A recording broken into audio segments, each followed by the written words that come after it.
ওমরা করলে কি কি লাভ হবে? এক নম্বর, ওমরা আল্লাহ তাআলা কোরআনে বলছেন তোমরা ওমরা করো, ওয়া আতিমুল হাজ্জ ওয়াল উমরা, এজন্য আমরা ওমরা করব। দ্বিতীয় নম্বর ফজিলত, নবীজি হজের আগে ওমরা করছে, এজন্য আমিও ওমরা করব।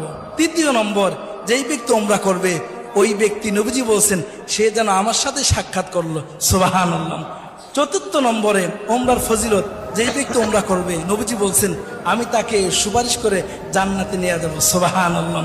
পঞ্চম নম্বরে, ওমরা করতে গিয়ে আমরা বাইতুল্লাহতে নামাজ পড়ি, 1 রাকাত নামাজে 1 লক্ষ রাকাত নামাজ পড়ার সওয়াব পেয়ে যাব, সুবহানাল্লাহ।